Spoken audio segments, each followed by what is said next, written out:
Hello, ഇന്നത്തെ കുറച്ച് വിശേഷങ്ങളൊക്കെ കണ്ടാലോ? അപ്പോൾ ദേ ചോറ് വെക്കാൻ വേണ്ടിയിട്ടുള്ള വെള്ളമൊക്കെ അടുപ്പിലോട്ട് വെച്ച് കൊടുത്തിട്ടുണ്ട് കേട്ടോ. അപ്പോൾ വെള്ളമൊക്കെ ചൂടായി വന്നപ്പോഴത്തേക്കും മരി കഴുകിയിട്ട് കൊടുക്കാനായിട്ട് പോവുകയാണേ. ഇന്ന് കുറേ അധികം ജോലിയുള്ള ദിവസമായിരുന്നു കേട്ടോ, വീടിനകത്താണേലും പുറത്താണേലും.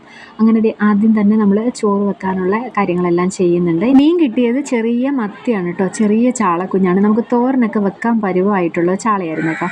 എന്തായാലും അത് നമ്മൾ തോരൻ വെക്കുന്നില്ല, കറിയായിട്ട് വെക്കാനായിട്ട് പോവുകയാണേ. അപ്പോൾ മാങ്ങയൊക്കെ കൊണ്ടുവന്നിട്ടുണ്ടായിരുന്നു. അപ്പോൾ മാങ്ങ ഇട്ടിട്ടുള്ള മീൻകറി എനിക്ക് ഭയങ്കര ഇഷ്ടമാണ് കേട്ടോ. അപ്പോൾ മാങ്ങ ഇട്ടിട്ട് മീൻകറി വെക്കാനായിട്ട് പോവുകയാണ്. ഉമ്മച്ചിയാണെങ്കിൽ കുറച്ച് ചക്കക്കുരുവൊക്കെ നന്നാക്കി എടുക്കുന്നുണ്ട്. തോരനോ മെഴുക്കുവരട്ടിയോ എന്തെങ്കിലുമൊക്കെ ആക്കാനായിട്ടാണ് ഉമ്മച്ചി നന്നാക്കുന്നത്. കുറച്ച് മാങ്ങയും പച്ചമുളകും കറിവേപ്പിലയും കൂടെ ചട്ടിക്കകത്ത് ഇട്ട് കൊടുക്കുന്നുണ്ട്. മീൻകറി എപ്പോഴും ചട്ടിക്കകത്ത് തന്നെ വെക്കുന്നതാണ് കേട്ടോ അതിൻ്റേതായ ഒരു ടേസ്റ്റും മണവും ഒക്കെ. അപ്പോൾ അത് ഞാൻ അടുപ്പിലോട്ടാക്കി കൊടുത്തിട്ടുണ്ട്. ഈ സമയം നമ്മുടെ ചോറൊക്കെ വെന്തിട്ടുണ്ടായിരുന്നു കേട്ടോ. പെട്ടെന്ന് തന്നെ വേവുന്ന അരിയാണ്.